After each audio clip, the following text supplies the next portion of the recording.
Good morning समस्त को morning with Sonali गोटे नुआ ब्लॉग रे आपण मानक स्वागत अछि। आज ना सकाळ सकाळ आमे हाट जाइथिलु एवं विभिन्न प्रकार पनीपरिबा बहुत सस्तारे मध्ये पाइलु। एठा देखंतु टमाटो जो आनीची एटा होची पूरा देसी टमाटो, ता माने गोटे टमाटो ही भलो खट्टा दिए। बहुत दिन परे मु पालंग शाग मध्ये पाइली, तो भाविली आज टिके अलगा गोटे आइटमटे करिबा। अलगा आइटम नहीं आज्ञा, आपण माने भी घरे ये आइटमटे निहाती भाव में प्रस्तुत करिथिबे आउ जानिथिबे। ता ना हैला पालक पनीर।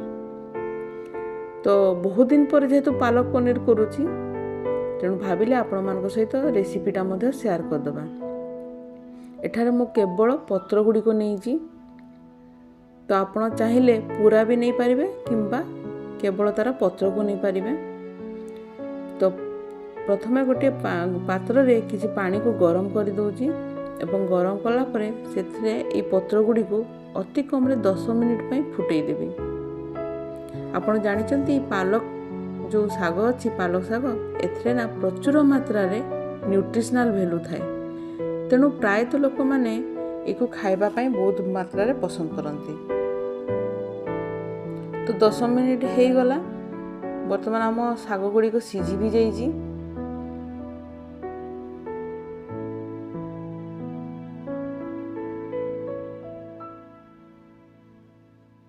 तो बर्तमान कौन करवा, ये जो पालंग शाग को गरम पानी रू बाहर करवा एवं सांगे सांगे ताकू आमको ठंडा करने को पड़ी थाए। तेणु मु कौन करी गोटे जगार एकदम फ्रिज पानी को नेबी, एकदम ठंडा पानी। आपण चाहिले आइस वाटर मध्ये यूज करि परिबे, काहे ना हमें जते शीघ्र परिबा जो पालंग शाग अछि तार टेम्परेचर को एकदम डाउन करबा को पड़िबो।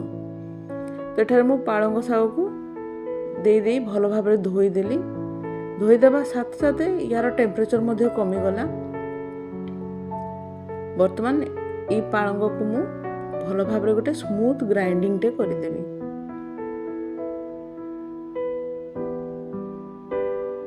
बास आमर प्रथम पर्याय प्रस्तुति सरीगला। स्मूथ ग्राइंडिंग हो गला। बर्तमान एक गोटे साइड रे रखिबा। एबे सेकेंड पर्याय रे आमर हैला पनीर को अल्प टिके भाजिबा। तेणु एठी अल्प टिके मु रिफाइन तेल नेइची।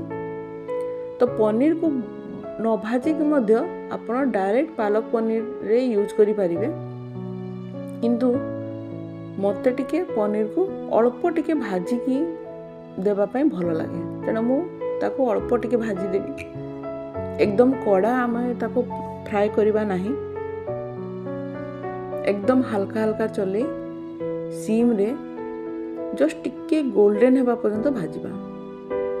आपण जे डायरेक्ट पनीर को पालंग रे दे देबे ताले टिके टिके पनीर कोन होय कोन तो अल्प टिके टिके भांगी की पालंग शाग सहित मध्य मिसे, जहा द्वारा गोटे क्रीमी टेक्सचर मध्य आसी थाए। सेटा मध्य बहुत बढ़िया।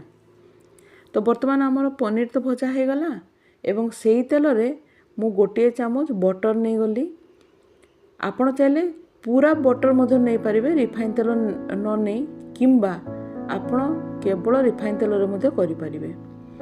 तो एठार देखो मो प्याज, कंचा लंका, टमाटो, रसुण, गाजर नहीं आ सबू तक एकदम टिक टिक करी काटिची, एकदम पेस्ट करी नहीं, टिक टिक करी काटिची। तो वर्तमान बटर गरम हो गला।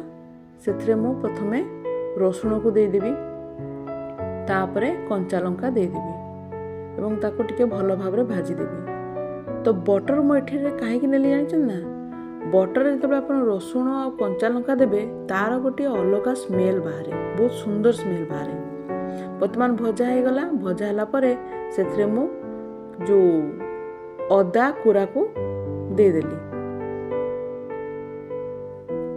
अदा कोरा मध्य जब भजा हो गला, तापर सेथरे मु पियाज नहीं गली। एठारे मु पाखापाखी 4टी छोट पियाज को एकदम चॉप कर देइछि।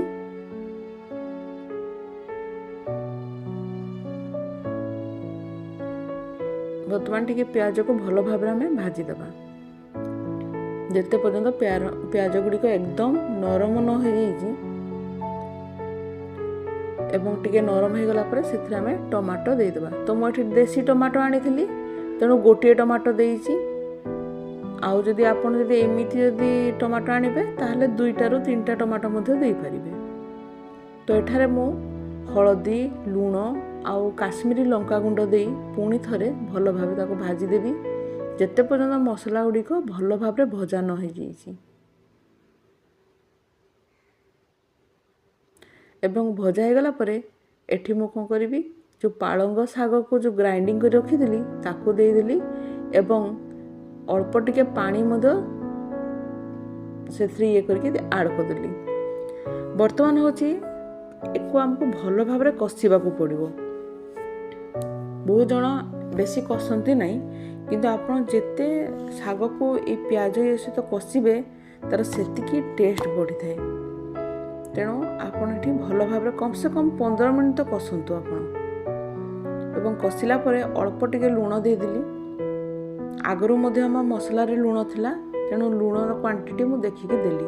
ଏଠି ଦେଖନ୍ତୁ ପୁରା ପାଣି ଆମ ମରିଯାଇଛି ଏବଂ ଯେଉଁ ମସଲା ସହିତ ପାଳଙ୍ଗ ଶାଗ ବହୁତ ସୁନ୍ଦର ଭାବରେ କଷା ହେଇଯାଇଛି। ବାସ୍ ବର୍ତ୍ତମାନ କ'ଣ କରିବା, ଯେତିକି ପାଣି ଦରକାର ଅଳ୍ପ ଟିକେ ପାଣି ସେଥିରେ ଆଡ଼୍ କରିଦେବା। ଆପଣ ଯେମିତି ଗ୍ରେଭି ଚାହୁଁଛନ୍ତି ସେଇ ଅନୁସାରେ ଅଳ୍ପ ଟିକେ ପାଣି ତାକୁ ଆଡ଼୍ କରିଦେବେ। କଲା ପରେ ଏଥିରେ ମୁଁ ବର୍ତ୍ତମାନ ପନିର ଗୁଡ଼ିକୁ ଦେଇଦେବି। ତାହେଲେ କ'ଣ ହେବ, ଟିକେ ଯଦି ପାଳଙ୍ଗ ଶାଗ ଟିକେ ପାଣି ଦେଇଦେବା ତାହେଲେ ପନିରରେ ମଧ୍ୟ ସୋକ୍ କରିବା ପାଇଁ ଇଜି ହେବ। ବର୍ତ୍ତମାନ ତାକୁ 5 ମିନିଟ୍ ପାଇଁ ଛାଡ଼ିଦେବା। এই ଦେଖନ୍ତୁ 5 ମିନିଟ୍ ପରେ ଭଲ ଭାବରେ ଆମ ପନିର ଆଉ ପାଳଙ୍ଗ